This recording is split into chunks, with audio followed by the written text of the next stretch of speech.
चराचरं देवश्रीविप्रभूतमैन्द्रियम्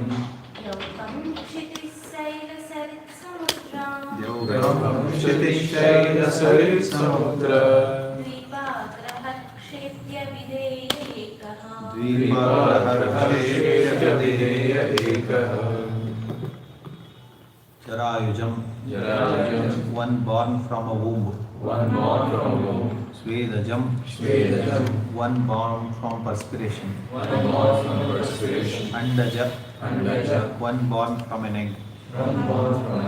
Udbidam, one born of the earth. Characharam, the moving and the stationary. Deva, the demigods. Rishi, the great sages.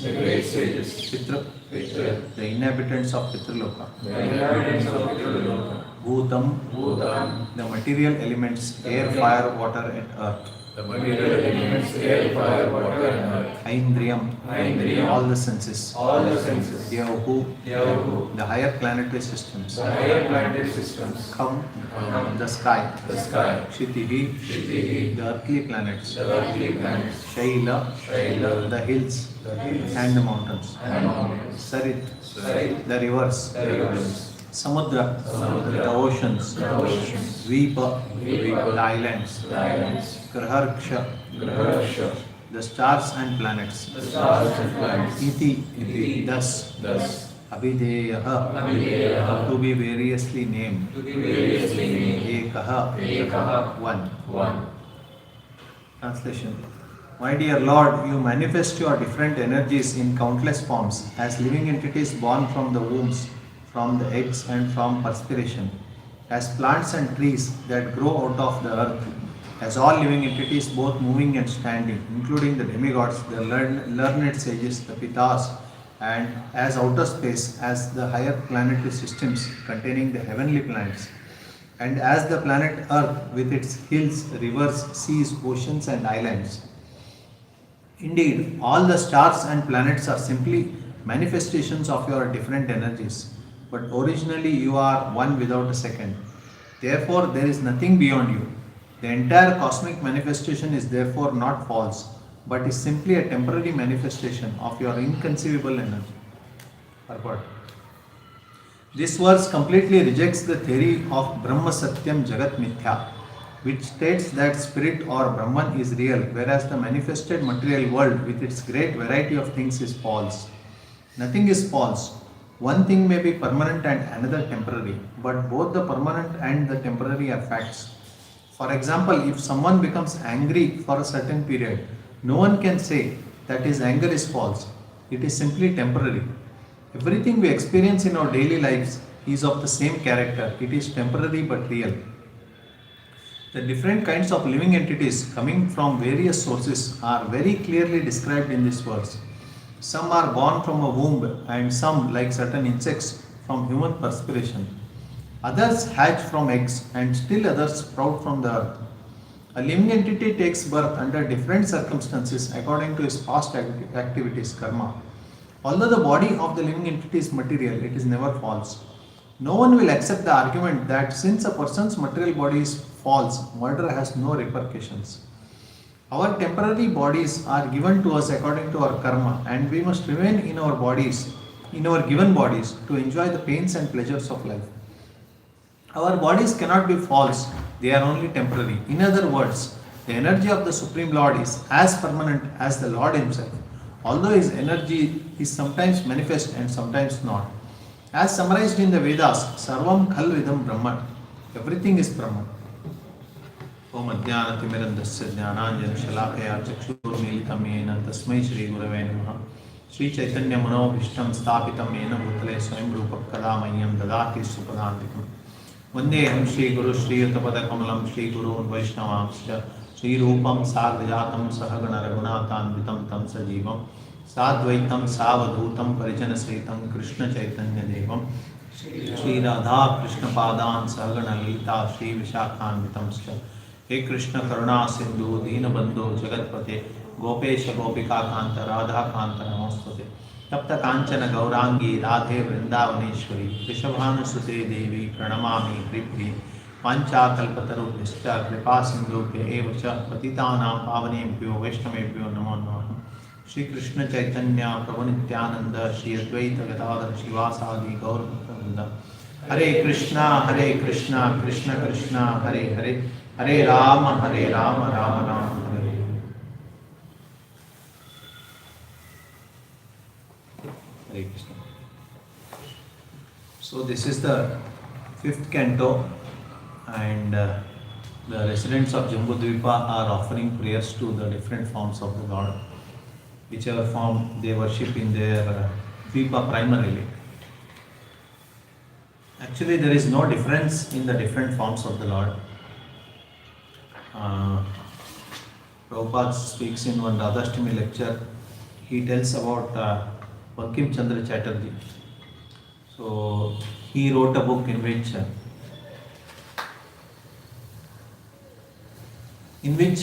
he says that the Mathura form of the Lord is different from Vrindavan form of the Lord, and it is different from Dwarka form of the Lord. So in this way he discredited the youth of Bengal into thinking that each form of the Lord are different.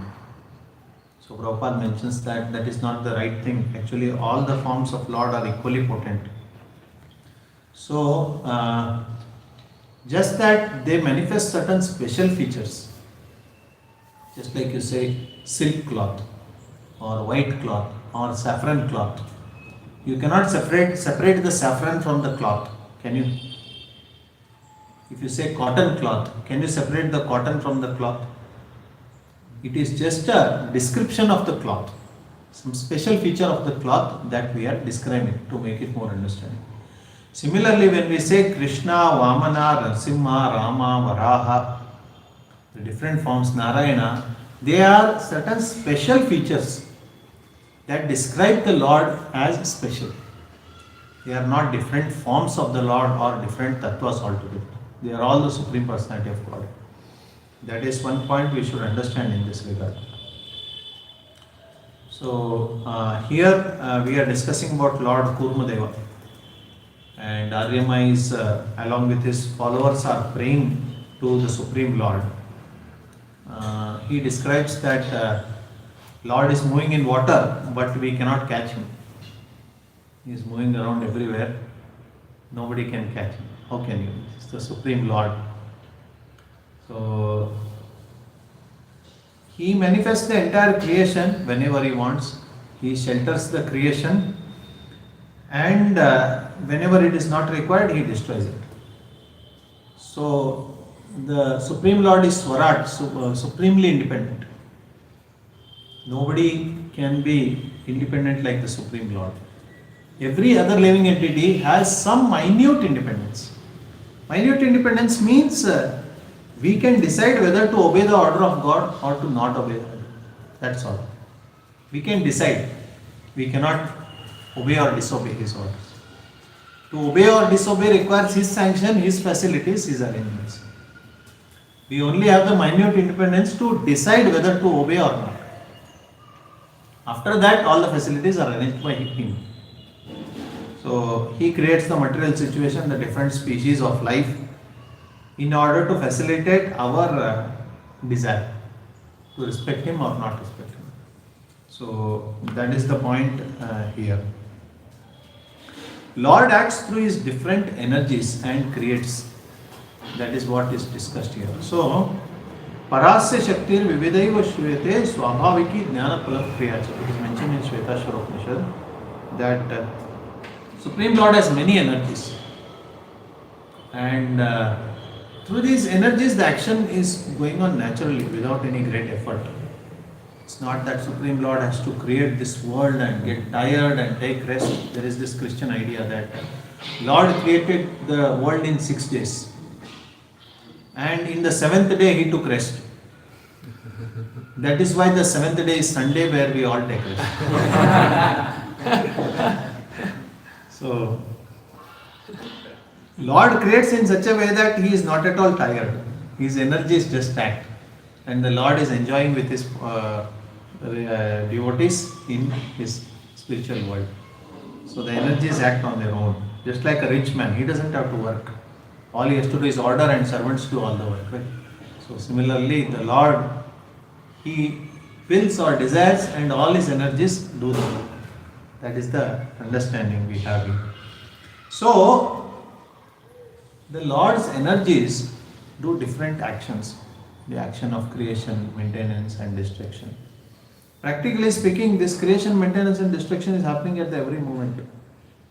If you buy some vegetables, in a few days they are all destroyed. If you buy some grains, they will last for a little long, 6 months, 1 year, maybe, or little more. If you build a house, it will last 30 years, 40 years, 50 years, 100 years. It has its own life.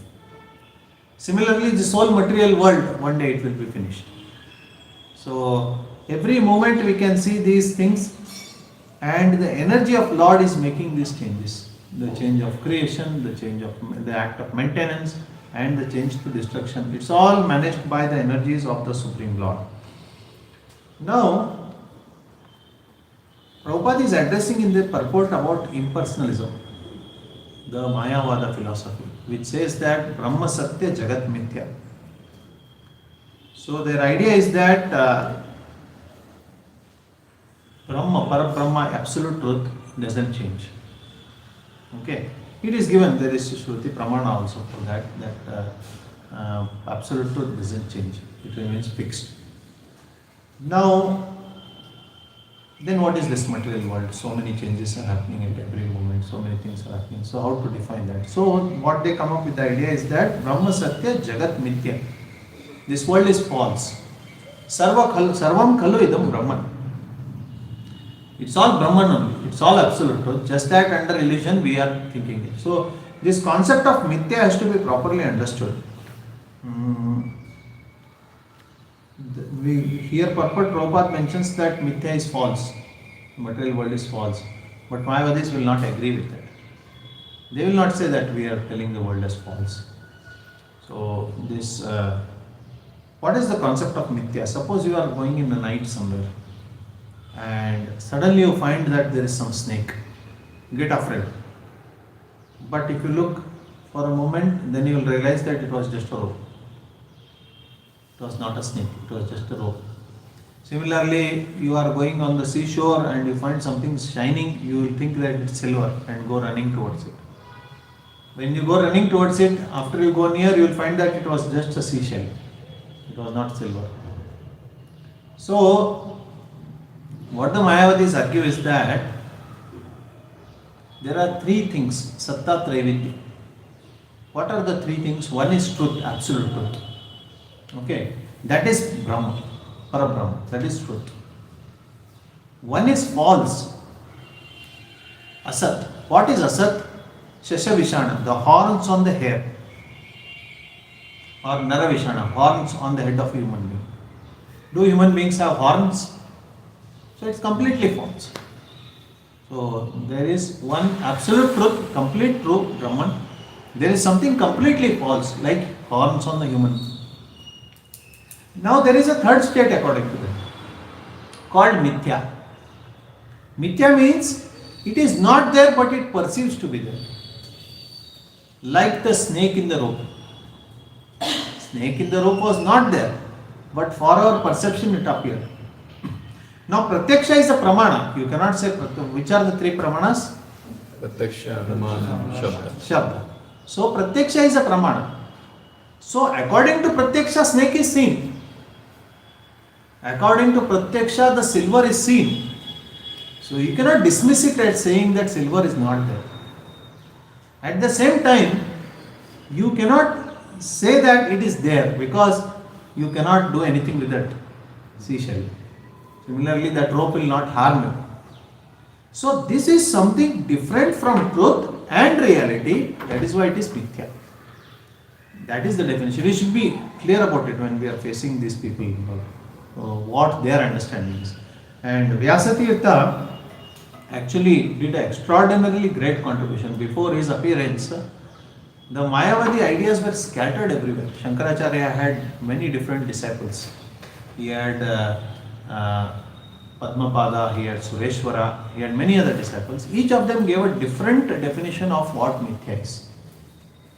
So, Now, what would happen is you go at one place, there is a person who has one definition of mithya. You understand that philosophy, you defeat him, you go to another place, there they have their own another definition. So it was too difficult to tackle this Mayavada at that time. So Vyasatirtha, first thing is he did a hard work of collecting all these definitions and defining them according to Advaita philosophy. He did such a great work that even Advaitins also are appreciating him, that such a concrete definition of Mayavada is given by Vyasatirtha. He wrote this great treatise called Nyayamrita, and first part is completely dedicated to defining what Mayavada is. And the next part is dedicated to refuting each of the dharma. So, such a wonderful, extraordinary work was done to him. So, he tries to define, he defines this mithyatva. What is the definition of mithyatva? So, one of the disciples of Shankaracharya defines it as Sat Asat Vilakshanam Mithyatva. Means different from truth and false. So, now Vyasatirtha questions in different ways. What do you mean by that? Is mithyatva different from truth and false? Or truth or false? Or truth in false or false in truth? There are different ways in which you can do the samasa of Sat Asat. You can do Sat Asat as samasa vigraha in different ways. You can either use and, or you can use or. He was doing all this digital electronics by and or combination. It was there in Vedic culture also. So what is your exact definition? Make it clear. That was the question. Then he refutes each one of them. If mithya is different from sat and asat, both, then what does it mean? It means that there is some entity other than Parabrahma also. Your idea is Sarvam Khalu Idam Brahman. Everything is Brahman. So what is this mithya? That is, does it exist or not? Be clear about it. So mithya, if it exists, then there is something other than Brahman that exists. So if it is different from Sat or Asat, different from truth or false, then that we agree with, because mithya is different from truth anyway. So we already agree with, you have not defined anything new. So like that, he argues. So this theory of Mayavad, that mithya is there, which is different from this. So how will you explain that now? At least you are seeing, no? Pratyaksha, you are seeing the silver. So how will you explain that? Is it false? Is it true? What it is?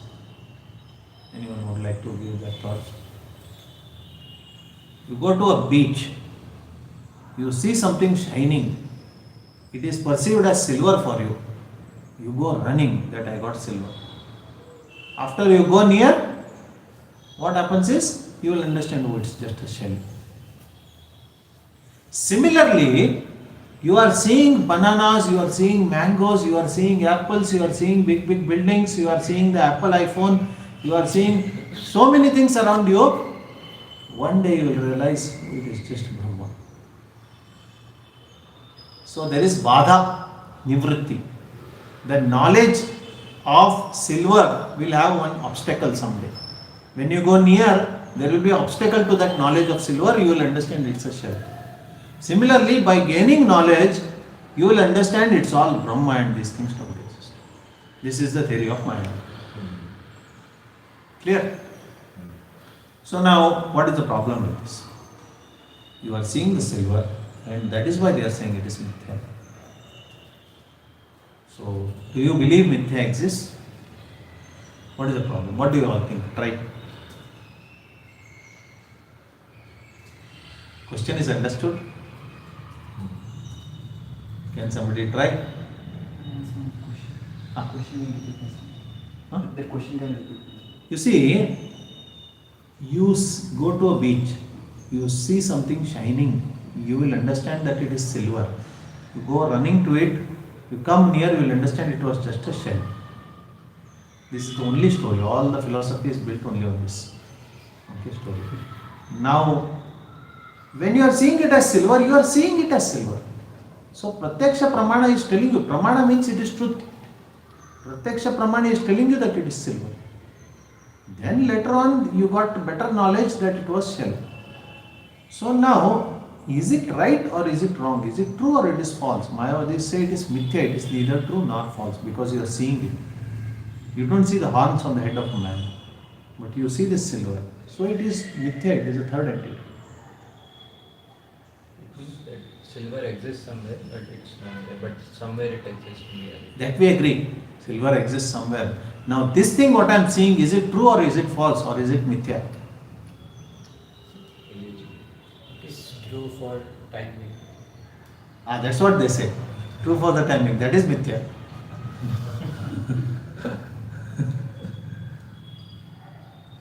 Imperfect senses because of that. Yes, that is the point. You have never seen silver at all. Just that your imperfect senses gave the wrong information. You are still seeing the shell only. But the imperfection in the senses gave the wrong thing. It is false only. Silver is false only there. It is not mithya. So, that is the point we should understand. So,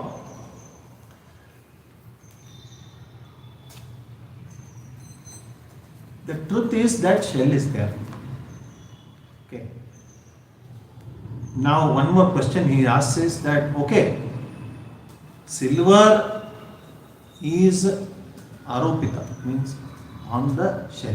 Aropita means he is covering the shell and giving me that information. Okay. Now, one day that shell will also become mithya and Brahma will be Satya. So, is it double layer covering that is happening? That is the objection raised by Vyasa. Is it double layer of illusion that is happening? Illusion is in double layers. Illusion of illusion. So that is the problem with this theory of Mayavada, that it doesn't have solid grounds. Actually, the reality is that shell was always real. Similarly, all the objects in this world, the mango, the banana, the fruits, the flowers, the trees, everything is real. Only thing is that it has a special feature that it is temporary. It will one day be destroyed. Okay. When all these things are destroyed, the spiritual remains. Spiritual never gets destroyed. In the body, it is the spirit. When everything is destroyed, when your hair grow white and then fall down one day, then when the body becomes weak, when everything is destroyed from the body, only thing that remains still is the soul. So that is the truth. Everything is truth, but that is the thing which is permanent truth. Everything else is temporary truth. That is the point we should understand here. So Bhagavad Gita discusses about 5 topics. Which are they? Ishvara, Jiva, Kala. Ishvara, Jiva, Prakriti, Kala, Karma. 5 things it discusses. Okay. Of these, all of them don't have any beginning. They are there since time immemorial. They don't have any beginning. Whereas karma will end if we get liberated from this material world.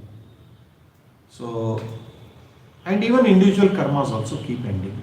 Once you do something, you get the result of it, it ends. Correct? Individual karmas also have an end. So, however, Ishvara, Jiva, Prakriti and Kala don't have end. Kala has this Ishvara, he doesn't change his form at all. It's fixed. Okay. Similar with Jiva. Jiva also doesn't change its form. But the speciality of Jiva is it can get conditioned and fall under illusion. So that quality is there in Jiva which is not there in Ishvara. Okay. Even then there are gradations. Supreme Lord is different. Then there is Mahalakshmi, Lakshmi Tattva, and then there is Jiva Tattva. This Lakshmi Tattva, she never falls under illusion. So in that sense she is identical to Ishvara because she is never falling into illusion. So she is always a constant companion with the Supreme Lord. All other entities, there is this risk that they can fall into illusion. That chances are there.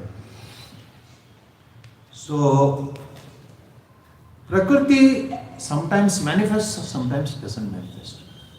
So when the day of Brahma arrives, the 14 planetary systems are all awake again. All living entities perform all the actions. When Brahma goes to sleep, the planets will all be inundated and they will be destroyed. So equal time, just like one day of Brahma, everything is active, one night of Brahma, everything is closed. Similarly, one lifetime of Brahma is one breath of Mahavishnu. So the whole cosmic creation is existing for one breath of Mahavishnu, that is one lifetime of Brahma, and for the same period it doesn't exist. There is a break again. And then next breath, again this whole thing gets manifested. So similarly, so that is the nature of Prakriti, that it is either in the unmanifested state or in the manifested state. It keeps changing that, but it is still not false. Kala. Kala is Nitya. Time is eternal. It was beginningless, it will be endless.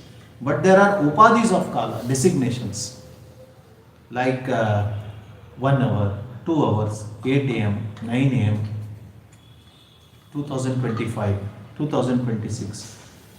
Like that, there are different upadhis in which Kala can be measured. Okay, this section of time, that section, like that. So, that is the feature of each of these things that have been discussed in Bhagavad Gita. So, the material world we should understand is temporary. It is not false. It is changing just to teach us a lesson that we are in the wrong place. Krishna has made this world temporary just to teach that lesson. That whatever we are attached to, whomever we are attached to, if we are attached to some very nice sweet which is cooked today, we are all meditating on that. Very soon it will be over. We'll eat it and the pleasure is over. Maybe next day again it may be cooked, but then the pleasure is over for today. Similarly, a person may be attached to a new house, but then that pleasure will also be over very soon. Similarly, the relatives, the friends, all these things, it is constantly meant to remind us that this is not the world to be attached to. But out of ignorance, out of avidya, the living entity tends to get attached to this material world.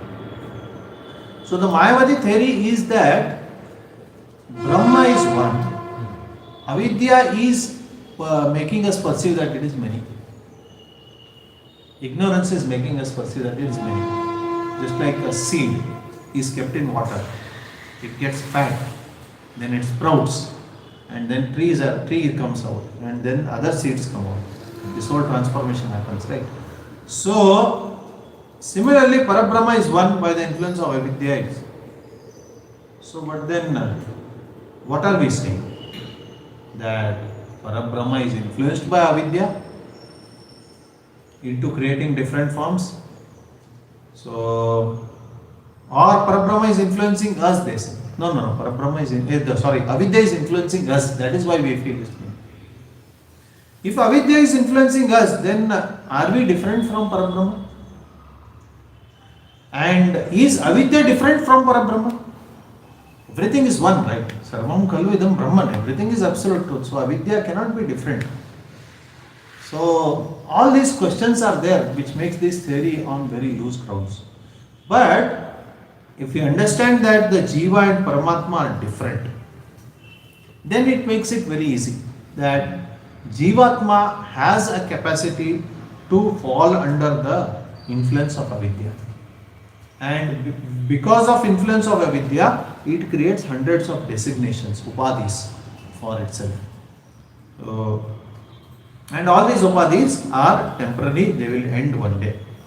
A person gets angry, Prabhupada gives example here. Person gets angry, or he falls in love, or he is happy, or he is sad, all these emotions are there.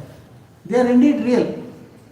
Just that they are temporary. You are angry for some time, your anger will come down very soon. So, similarly, you are sad for some time, sadness will come down. All these things will change one day, but then the emotions are real. Even what you see in dream, that is also real, is said in Shastras. Real means the experience is real. Suppose you are dreaming that you got a lottery of 1 crore rupees, and in that dream definitely you will be happy for that. Right? That happiness the soul is experiencing. Problem is, if you make that dream into reality, if you try to make that dream into reality, that is when it is illusion. That is not the real 1 crore you have won. It is just that it is in dream, but the soul is experiencing the same amount of happiness in that. Correct. So, that is, this material world is real, it is not false. And just that it is manifesting temporary situations. Now, there is one more thing that is discussed in this, how the different living entities are born differently. Some are born from the womb, some are born from eggs, some are born from sprouts, and some are born from perspiration. So these are the different ways. So all these things are studied in present day biology. But Shastras already give detailed reference to that long ago. That they call it oviparous and viviparous, something like that. Those who are born directly from the womb and those who are born from the eggs. So there are two more things. Some are born from the seed directly, the plants and the trees. And Prabhupada mentions one category called those born from perspiration. That could be similar to this, what is that, the bacteria's, what is it called in science, I don't remember. The bacteria's, without the parents, they split into two and in this way they multiply, no? Yes, all of them. So it is some type of reproduction, it's called, I don't remember. So similar to that. So that is also one valid way of increasing the progeny. But in all the cases, there is a parent. There are two parents, is what is said. So, Prabhupada was once asked this question that there is a father and mother, you say, for everything. But then there are these bacteria which are born, it splits into two. How do we define that? Prabhupada said that one worm splits into two, one amoeba splits into two. Okay, so that is the mother for that. But then the environment for that is provided in the, what is that, sweat. So the person who is sweating is the father for that. So you cannot change the laws of nature, he explains it that way. So there are different ways in which living entities get their bodies in this world. But all those bodies are temporary, they are an indication of our attachment to this world. So once a person gets the body, then he has no freedom to decide what to do, what not to do. Once a person takes the body of a dog, he has to behave like a dog. He cannot behave like a human being. You cannot tell the dog that you chant or sit and hear the classes and all. He is conditioned to not do it. Similarly, a rat or a tiger, if tiger is conditioned to eat meat, you cannot force it to become vegetarian. And because of that conditioning, it will not get the sinful reactions. In an animal species, you just have to live your life to be elevated to next. You don't have to put any effort to do it. Just live your life, you will be elevated to higher species. It's only in the human life that there is a choice to make. Some freedom, what do we call minute independence, some decision making freedom is given to humans. That they can decide whether to follow the orders of God, follow the Shastras or not follow the Shastras. And in humans also there are three types of species. One is the divine, one is the demoniac, and one is in between, who are neither here nor there. So the Bhagavad Gita 16th and 17th chapter summarizes all these things. So the divine, what is speciality about the divine? They follow Shastra. They follow Shastra. And the demoniac, they don't follow Shastra. There is the only difference between them. And because of this difference, their paths are completely different. Shastra vidyam utsrujya vartate kamakarata nasa siddhim avapnoti na sukham na param gati. Unless you follow the instructions of the Shastras, you will not get perfection, you will not get happiness in this life, nor you will get the eternal destination. So that is why tasvat Shastra pramanante karya karya vyavasthita. What is to be done, what is not to be done, it has to be decided completely based on Shastra. That is the understanding that Krishna gives in Bhagavad Gita. So it can happen that a person can be lazy in this matter of Shastra. That this is what I feel, or this is what is good for this situation, this is what he is telling, this is what he is telling. All those things, somehow we want to avoid the Shastric opinion. But the real divine is the one who follows Shastra. So animal species, there is no following of Shastra. In human species, the demoniac class don't follow Shastra. Only the small section of human species, the divine, are the ones who are careful of following the Shastras. Now, why this is understanding is important? Because there is one third category also, which is described in 17th chapter of Bhagavad Gita. What is the third category? They understand Shastras are there. They understand all these teachings are there. But they neither want to commit to the following the process, nor they want to completely take to atheism. Want the best of the worlds, that this also little bit, this also little bit. You are afraid that I may lose family, friendship, happiness and all this thing. At the same time, if God gets angry, what happens? So Arjuna asks, what is their future? They will be driven by the modes. Whichever mode they take shelter of, that is where they will be gliding to. The demoniac their destination is that they will go into lower species and they will go. Krishna says, I will also not take responsibility of them because they don't want to take shelter. Whereas the divine, they want to elevate themselves, and Krishna definitely helps them. Why this divisioning is necessary? This is necessary to warn us that we should be better careful about what is mentioned in Shastras, follow them and take up to sadhana seriously. So, perfection is not a wild card or a red carpet entry that I am initiated devotee or I am chanting 16 notes devotee. So by naturally I will be elevated to back to Godhead. Nowadays back to Godhead is something which is a common word. We are all going back to Godhead. So it is not so easy. To perfect ourselves, it will take many lifetimes. Definitely, if we follow the instructions that are given in Shastras, if we follow the instructions of Acharyas like Srila Prabhupada, definitely it's possible in one lifetime. But our conditioning prevents that. Our conditioning strongly prevents us from following that. That is where lot of effort is required. The effort to study Shastras, the effort to follow sadhana bhakti strongly is very much required to perfect. And this is possible only for a small section of people in the world. Most of the species and most of the humans cannot do it. Only a small section can do it. So when that opportunity is given, if they don't do it, then they will be demoted to those species where that opportunity is given. Then the freedom is lost. So that is what we should understand here, that the knowledge of these different species are given to give us an idea that so many varieties are there in which perfection of life, the opportunity is given to a very small section of people.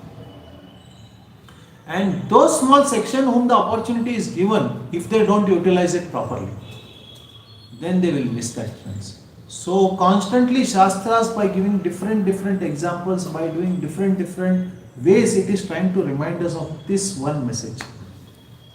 So what is the need to mention here that, oh Lord, there are so many ways in which living entities take birth. There are demigods, there are other things, there are other species. One reason to mention all this is to remind us this thing. Another reason is that how the Lord is controlling all this. The Lord is controlling the space. He is controlling the hills, He is controlling the mountains, He is controlling the rivers, He is controlling the stars, planets, everything. Everything is an energy of the Lord, nothing is independent from the Lord. Everything is energy. Scientists are now gradually realizing that all matter is also energy. They are also coming to this conclusion with some contributions of Isaac Newton and Max Planck and some of these people. They are coming to understand that matter is also a form of energy. But then these things were told by our Shastras long ago. That everything is energy, but question is, it's the energy of who? Whose energy? So there should be some energetic person who is putting this energy. Now all this table is brought in its place and this is arranged here. Just now this recording mic came, the TV came. Everything came in its place. So who put that effort to bring it here? So there should be somebody, no? There should be some energetic person who has done. Similarly, the sun is floating, the moon is floating, the different planets are floating, the different stars are floating. Who has put that energy to bring them in their place? There should be some energetic person behind all these energies, right? So that is the point here, that there is an intellectual energetic source behind all these things. Okay, so one more theory that is there, this is in Africa or somewhere.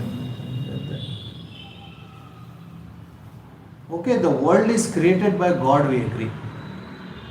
But then once the world was created by God, then all the animals were there, it was all nice. When this human being came, he started his development, now it is out of control of God. He is no more able to manage it. That is why there are so many problems and can't correct it. So, that is not the fact. Everything that is happening is always under the control of God. Nothing is beyond His control. Even if there are so many, you see this tree has small leaves. Even the smallest of the leaf that falls down from the tree, it's all controlled by Lord only. It's by His sanction only that it is falling down. So, nothing is independent of Lord and nothing is independent of His energy, nothing is beyond His control. He has unlimited energies and how they are acting is inconceivable for us. It is beyond our logic. That is the problem with the scientists. They want to derive a theory for everything. How everything can be put under logic. In Kathopanishad it is said, Naisha tarkena matirapani. You cannot understand absolute truth by logic. You cannot understand by pratyaksha. You cannot see it. Similarly, you cannot see the soul. Similarly, you try to understand soul by logic. You try to understand super soul. Some logic we will give. Like today also we give some logic. We may give some logic to soul just to understand that, okay, at least it might be there to develop some level of faith. But then logic is not the means to understand absolute truth. There should be something else required. That is why the Shabda Pramana, the Vedic authority is there. The Vedic sound that is there, that is the authority which actually establishes the existence of Ishvara, existence of soul. Unless you accept the Vedic authority, there is no way to know that a body has a soul. Absolutely no way. A person passes away, we say he leaves the body.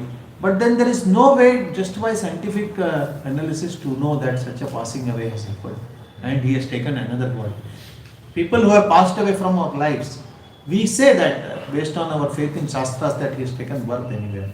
But there is no logical way to understand where he has taken birth, who is that person, it's not there. But based on the authority of Shastra, it is accepted. That is why these Vedas are also a pramana, they are the pramana for these things. Something you see, I just saw you there. I just saw you there, what were you doing? So when I say I just saw you there, that is a pramana, that is an evidence that you are seeing it. So for things which you are seeing, the senses will work properly. So they are accepted. For things that you cannot see, there is fire on the mountain. Okay, now you cannot see, you are just seeing the smoke. Now you have to take animals for grazing, or you have to go on for trekking or something like that. Now in kitchen you have seen that smoke and fire are together. So you do a logic that in my kitchen smoke and fire were together. There I see smoke, maybe there is fire, let me not go. So you do a logic because fire is not seen to you.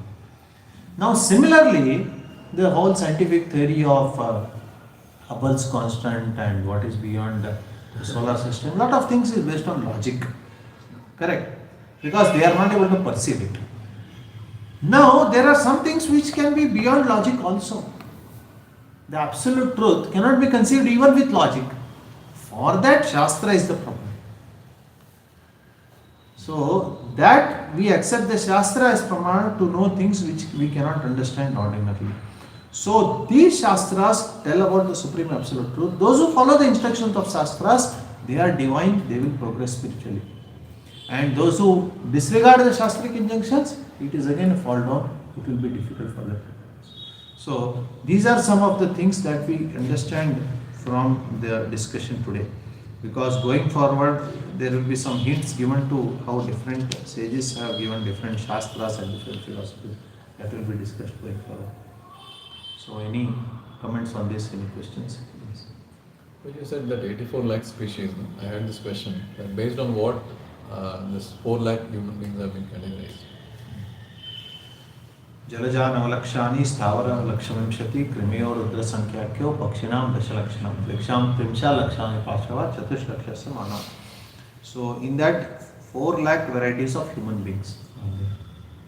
So actually the different species are based on the karma that has caused their conditioning. It's like a lion is conditioned to eat meat because its past life it ate a lot of meat. So similarly, some animal is conditioned to sleep a lot. These trees are conditioned to just stand in rain or sun, whatever situation, just stand like that. They are conditioned because of their karma. Similarly, among human species also, there are some who are civilized, some who are uncivilized. So civilized are those who follow the Shastric regulations, uncivilized are those who don't regard the Shastras. So why they have been born in that environment? Because of their conditioning.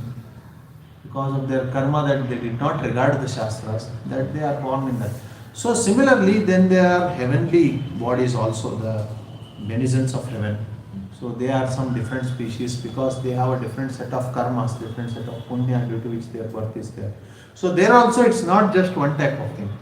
There is devatas, then there is apsaras, then there are other people who are there who have gone through punya karma, gandharvas, yakshas, kinnaras, so many varieties of things. So based on their karmas, each of them is a different species because each of them has to enjoy and suffer different situations. So based on that, it is different. See, when it comes to human beings on this planet, 2 categories, civilized and uncivilized. That is a general division. But within this also it will be there, like Brahmana, Kshatriya, Vaishya, Shudra, and outside the Vedic culture, Kirata, Unandra, Pulika, Pulkasha, Vedas, Kamba, Yavana, Kasadya. All this, so these are the different species of outside Vedic culture also. Some are in the forests of South America or Africa, some are in the European species race. So like that there are different people. Is it also based on the color and the complexion and the It physics is and gross? difficult to say because even in the land of India, we see there are different shades of colors and all those things. But then those who are in the Brahmana category, you can find people who are little dark skinned and little bright skinned also. So such combinations are there. So it is difficult to, I am not sure about it, whether it's based on color.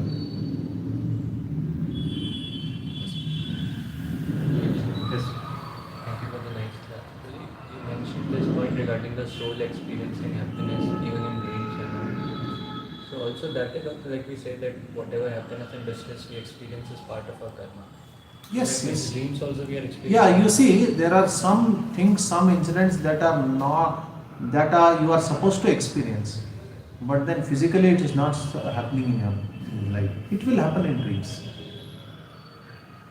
So sometimes we could experience that we are smoking when we don't do this. So it was a part of karma which we are supposed to experience. So it will come in the form of dreams. Like that.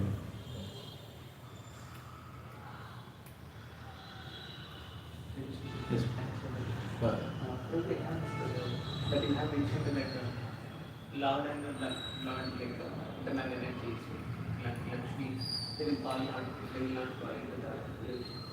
And except all will follow.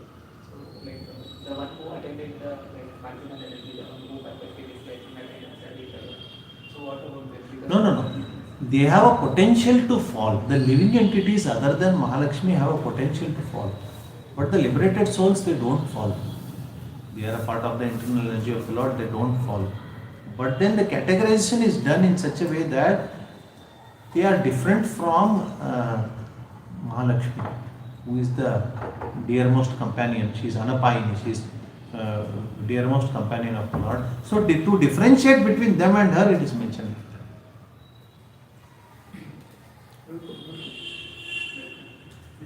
Just as a tangent, like this, Isho comes and devocation is that so whatever comes from the Lord, because he is complete, he can produce complete also. So, like how this Brahman and Paramatma realization becomes partial when it comes to that other, because Brahman is a Sat and Actually, there are no different features of Lord. It is just one absolute truth. It is the yogi's realization of the different aspects. When they meditate on the Supreme Lord as Brahman, means there is absolute truth, there is nothing else.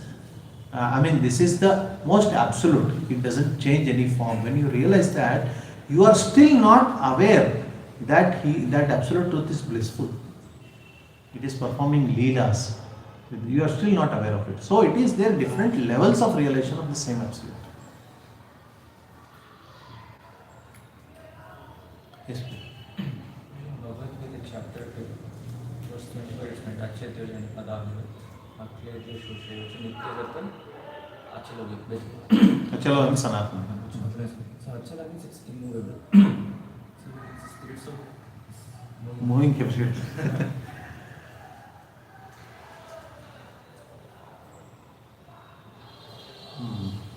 Can you bring that? We'll read that and then we'll. Any other question till then? in the dreams, then any new activity done, so reaction will be there. Right? Reaction will be in dream, there only you will feel. This will not be. This, thank you so much for this. So we talked about Vishnu Tattva and Lakshmi Tattva. Shiva Tattva is also considered to be a different Tattva. So, this is little confusing. The Shiva or the Rudra who is born from Brahma, from the eyebrows of Brahma, he is a Jiva Tattva of this material world. And that is a post which will be occupied by somebody else next. Okay. Now, at the interface of the material and spiritual world, there is something called Sadashiva.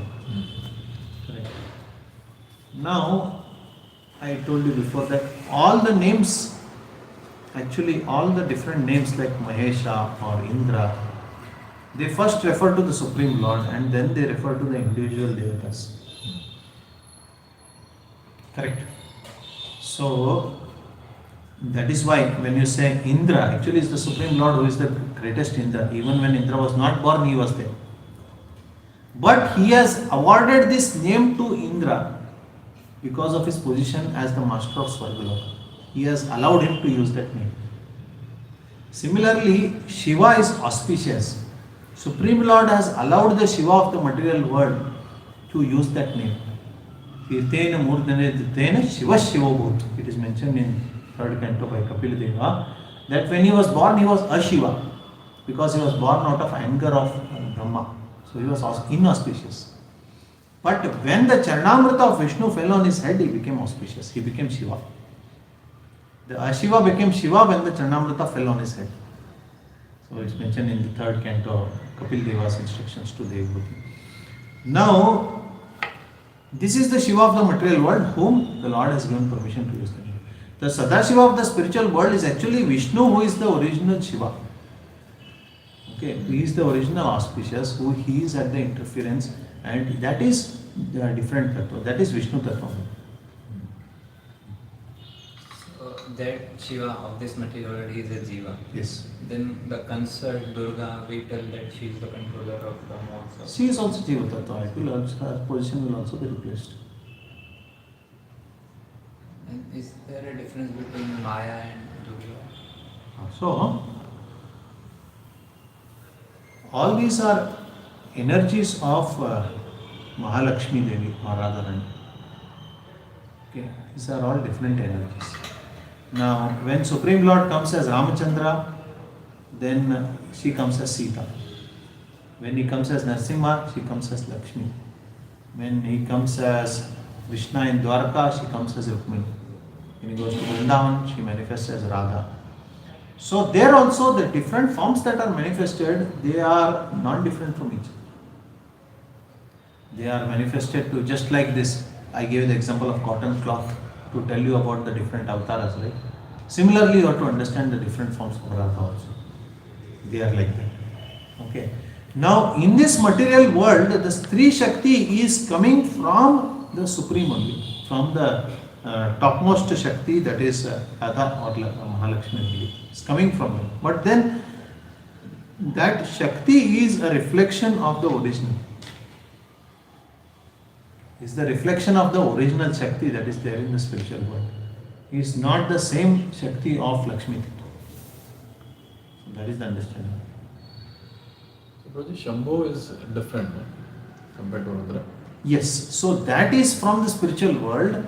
Mahavishnu himself has manifested that form. So, the glance of Mahavishnu. No, that is different. The Mahavishnu who glances is the Mahavishnu in the Viraja. Ah. Correct. Beyond the Viraja, there is the another Vaikuntha, eternal. Correct. So beyond the Viraja, there is Vaikuntha. At the entrance of that, Vishnu manifests the Sadashiva Rupa or Shambhu Rupa, and he eternally lives there. So, Sadashiva and Shambhu are synonymous. Yes, yes. But that form where Lord is glancing before touching the Prakriti, now we say that it is Shiva. So that is? Yes, so this Shiva who is Jiva Tattva, he takes that. Okay. So, but then how he is beyond Brahma, that is something which has to be researched on. But he definitely, he takes that and he impregnates the Prakriti. Prakriti, he takes the form of, takes a female form and he impregnates. That is where this Linga Puja is there. So it's the Linga that is impregnating the Prakriti and creating, injecting the Jivas. So I will find that out in what form it is. This Lord Shiva in the category of Jiva, that is little difficult to understand. Because we talk about milk and curd analogy also. No, that is the Mahavishnu Tattva. So The talking Shiva, about yes, the auspicious Shiva who is the Mahavishnu Tattva, who starts to interact with the material world.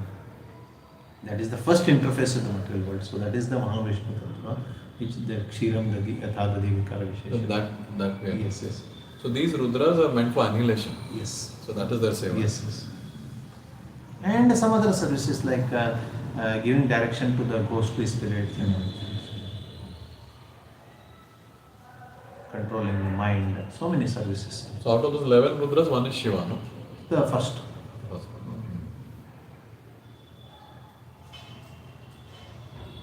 Any other questions? Prabhuji, you explained about Maya, what is Mithya. So, their definition of Mithya is different from true and false. So, when they say Brahma Satya Jagan Mithya, we translate it as false. So, that is not correct understanding. No. We know that it is false, but they don't know that it is false. They have given a different definition called Mithya. In their terms. Yes. So we have to preach to them that it is false only, it is asat only, not a third. Yes, please. Achal.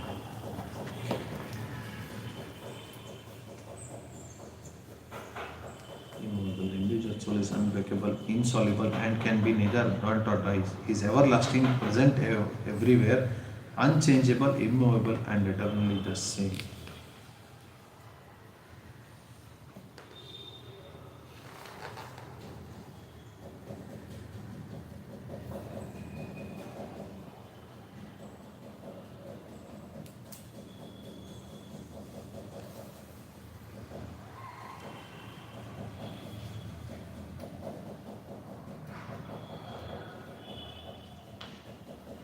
There is, I can speculate something, but then it is better to look into the commentaries and find out, because Prabhupada has commented about Sarvagataha nicely, other things, but Achala there doesn't seem to be anything important, so I will check that and actually.